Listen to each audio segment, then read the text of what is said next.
Welcome back, everybody. Today's deep dive is all about empathy. Ooh, empathy. It's something I think we all kind of get, right? But maybe it's a bit fuzzy around the edges. Like, what is it really? Yeah. Well, thankfully, you sent in this book by Karla McLaren, The Art of Empathy, which, by the way, over on Goodreads, has a fantastic rating, almost 4 stars from a ton of people. So clearly, she's hit on something that resonates. People want to know. Right. So our mission today is to not just define empathy, but to figure out why it's so important, how it actually works, like in our brains and stuff. The nitty-gritty. Exactly. And the most important part, I think, how we can get better at it. Because who wouldn't want to be more empathetic, right? Right. But first, got to clear up something that I think trips a lot of people up. Uh-oh, what's that? Is empathy just like feeling sorry for someone? Good question. You know, that's more what we'd call sympathy, just sort of acknowledging someone's going through a rough time. But McLaren, she's saying empathy is much deeper than that. It's more about putting yourself in their shoes, really trying to experience their emotions. Oh, okay. So not just that sucks, man, but more like imagine a friend's totally heartbroken over a breakup. Empathy would be remembering how you felt when you went through something similar. That Yep. gut-wrenching feeling. Exactly. Like you get it on a whole other level. And that's why empathy builds those stronger connections, because it's like, I've been there too. Now, one thing I thought was really cool, McLaren doesn't just leave empathy as this big, vague idea. She breaks it down into 6 different parts, which I found super helpful.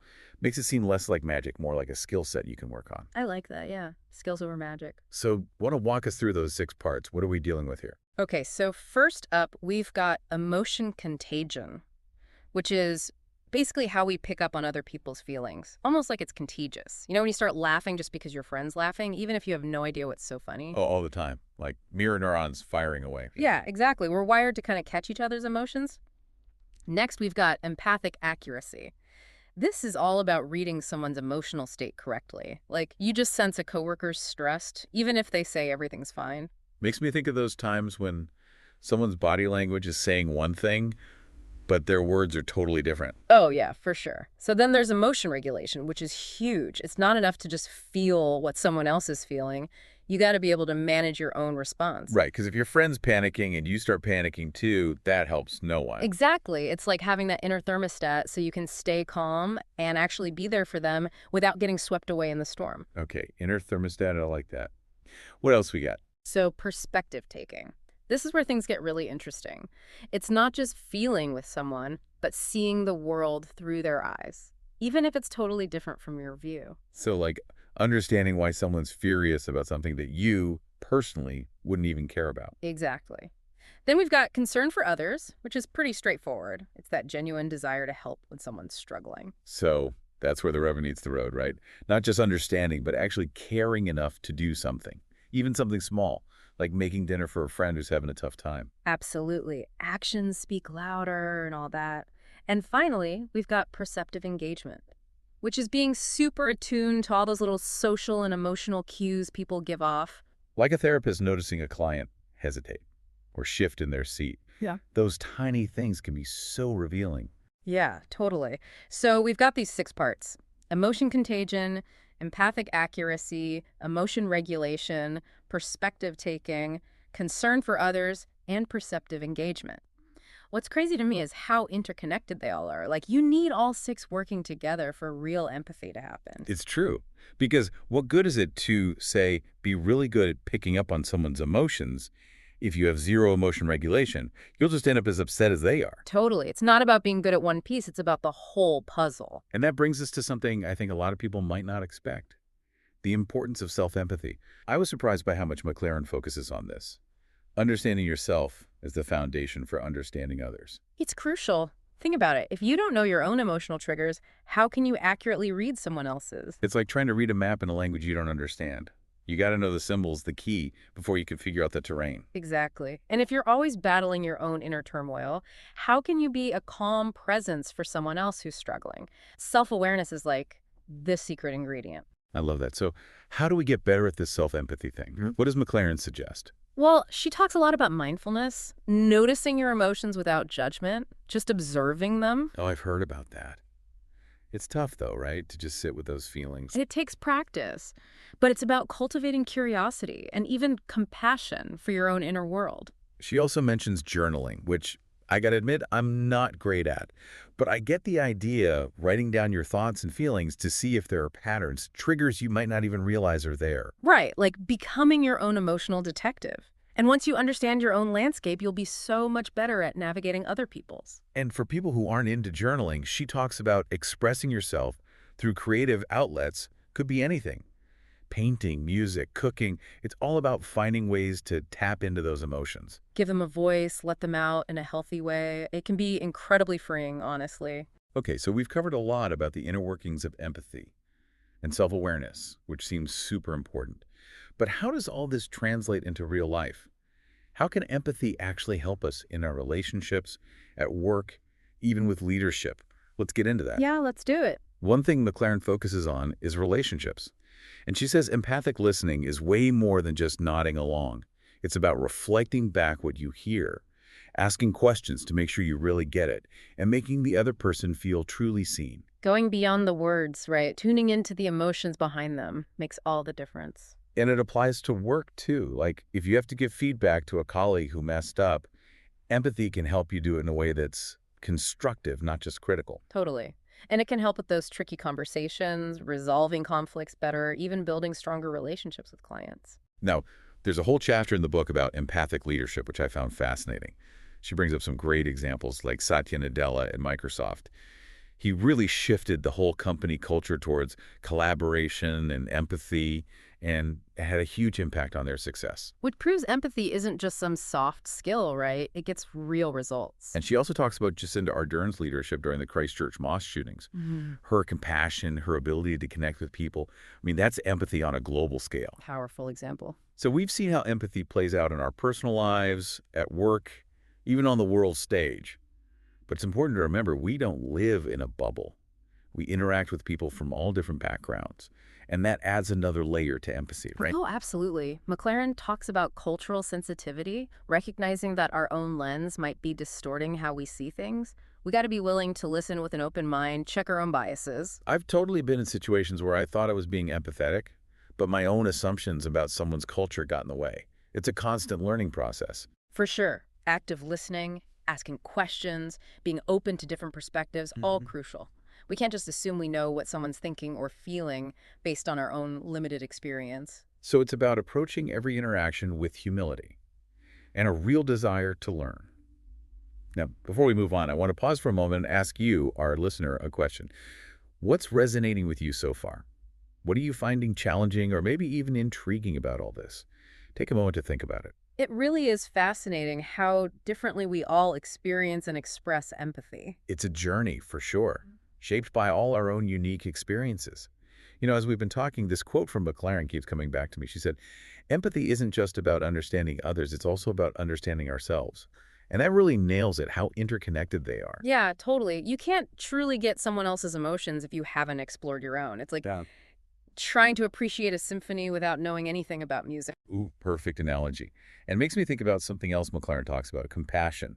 I feel like compassion is that bridge between understanding someone's pain and actually wanting to help. Absolutely. It's that warmth, that caring that makes us want to reach out, offer support. It's the fuel, right? Yeah. But I think a lot of people worry that being empathetic means becoming a sponge for everyone's emotions, which can be overwhelming.